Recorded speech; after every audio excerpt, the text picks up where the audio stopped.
guys, welcome back to my YouTube channel Sadar aja.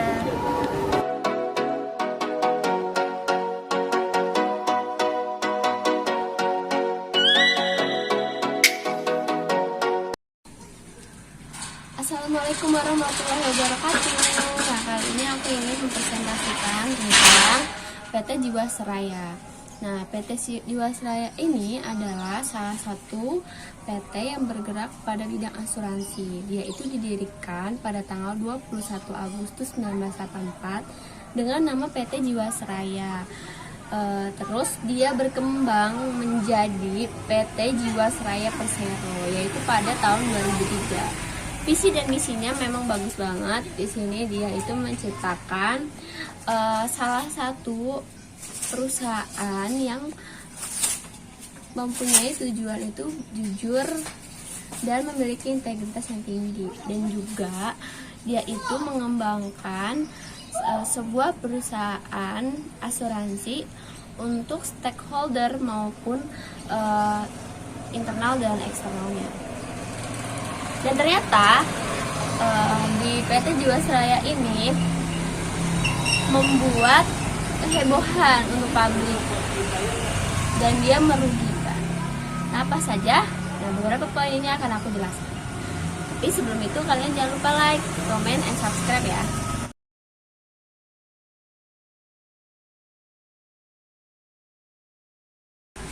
Oke, kita lanjutkan. Yang pertama adalah bagaimana modus operasi PT Jiwasraya. Nah, PT Jiwasraya itu kan menawarkan beberapa saham. Nah, dia itu ternyata menawarkan saham bodong ke beberapa nama rekening yang tercatat pada PPATK itu. Dan dia itu semua nama-nama yang ada di rekening itu diopongkan untuk ditawarkan saham dengan harga yang tinggi. Nah, setelah itu orang yang tertarik lalu langsung menanamkan modal di situ. Ternyata setelah menanamkan modal, ketika para investor ini mau menjual lagi sahamnya, harganya itu anjlok dan merugi, serta berapa banyak juga yang tertipu akan saham bodong itu. Dan ternyata itu diketahui juga oleh Badan Pemeriksa Keuangan.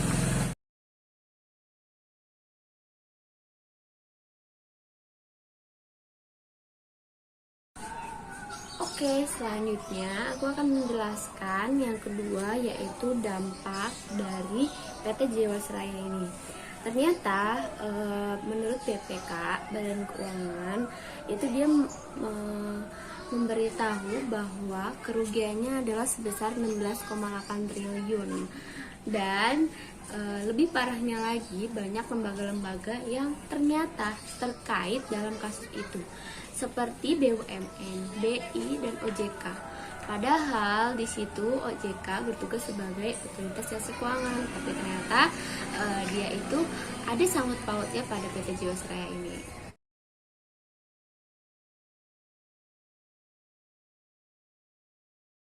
Apa aja sih penyebab dari kecurangan PT Jiwasraya itu? PT Jiwasraya itu ternyata penyebabnya itu dari kelemahan otoritas jasa keuangan. Ada kesengajaan atau ada unsur disengaja, di mana perusahaan itu sengaja untuk melakukan itu terus-menerus untuk mendapatkan keuntungan yang besar. Tetapi otoritas jasa keuangan ini seharusnya bertugas untuk mengaudit dan menginvestigasi apa aja sih yang harusnya dilakukan agar tidak terjadi kecurangan itu. Tapi itu lost control dari OJK. Nah, ketika sudah terjadi seperti ini, OJK diminta untuk bertanggung jawab karena dia sebagai sesuatu lembaga yang mengawasi kinerja atau berjalannya sebuah perusahaan. Maka dari itu OJK diminta pertanggungjawabannya, dan penyebabnya itu bisa jadi salah satunya adalah lembaga-lembaga di belakangnya, sesuai dengan pertanyaan yang kedua tadi.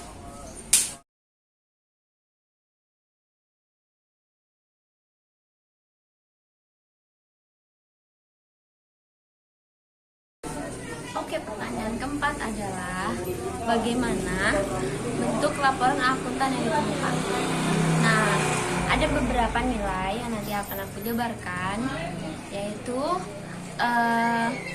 pertama, pada tahun lalu Jiwasraya ini mencatat resmi senilai 3,08 triliun atau anjlok 70,74% dari perolehan 2018 senilai 10,5 triliun.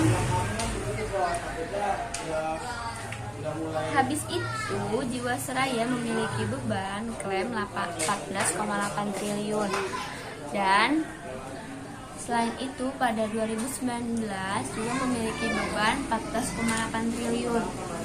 Sehabis itu turun 35,9%.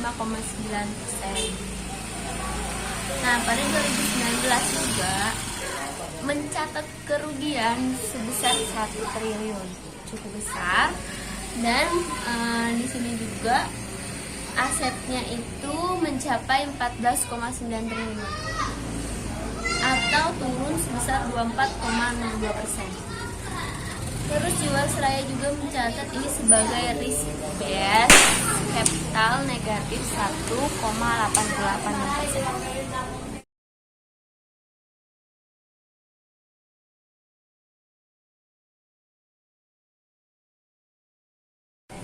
Oke, yang kelima adalah peran akuntan dalam PT Jiwasraya ini. Pada tahun 2017, ternyata akuntan itu sudah memiliki peran dalam opininya, dimodifikasi sekian rupa. Tapi ternyata itu diabaikan karena tidak dianggap itu tidak benar.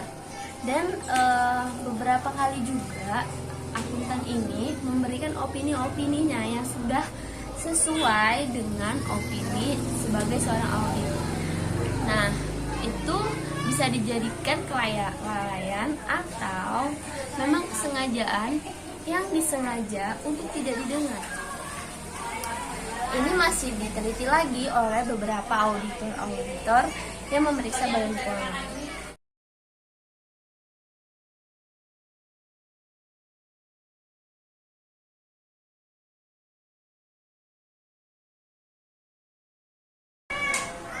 Selanjutnya penjabaran yang keenam, yaitu bagaimana sih kita menanggapi PT Jiwasraya ini dengan peta resiko.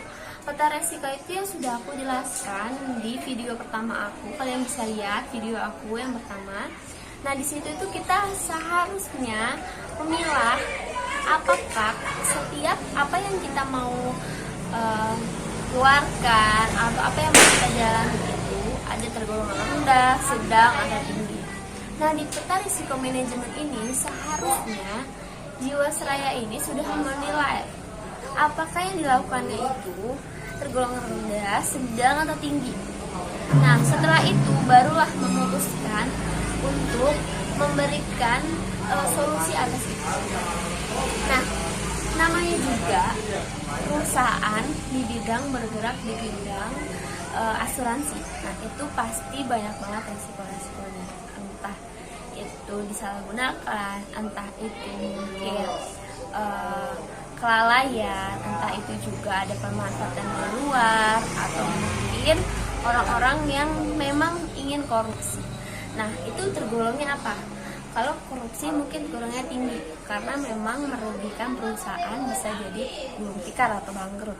Nah, terus juga bisa juga untuk kelalaian dari akuntannya. Itu bisa dijadikan rendah atau tinggi. Setelah itu yang rendah bisa digolongkan juga atas dasar opini-opini yang masih salah dari akuntannya itu.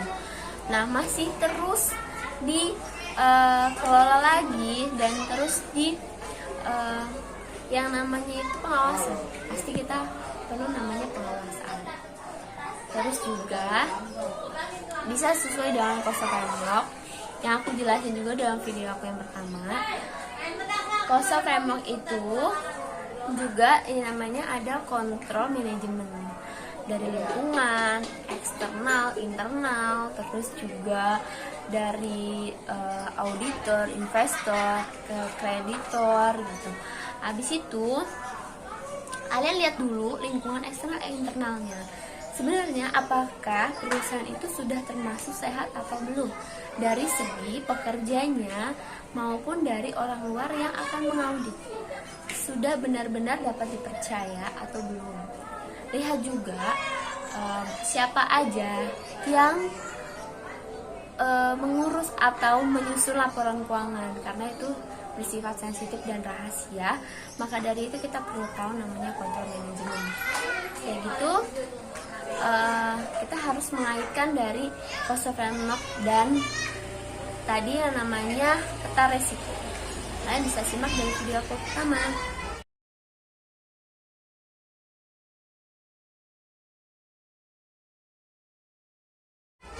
Oke, selanjutnya adalah yang ketujuh. Bagaimana caranya untuk agar resiko-resiko itu tidak terjadi lagi di kemudian hari? Mungkin kalau pendapat dari aku pribadi, yang pertama adalah bagaimana kita itu memiliki seorang auditor yang mempunyai integritas tinggi dan kejujuran yang tinggi.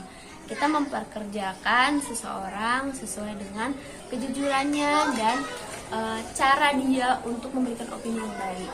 Yang kedua adalah perhatikan juga setiap laporan keuangan per tahun.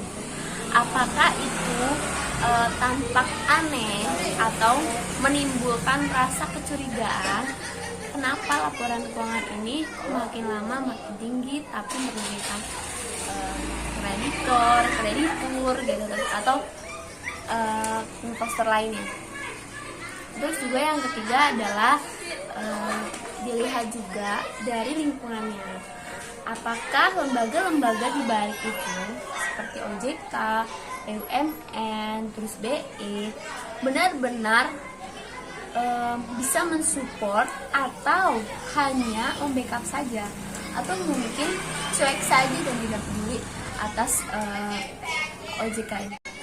Nah, selanjutnya yang perlu diteliti lebih lanjut lagi dan yang perlu dipelajari lebih lanjut lagi adalah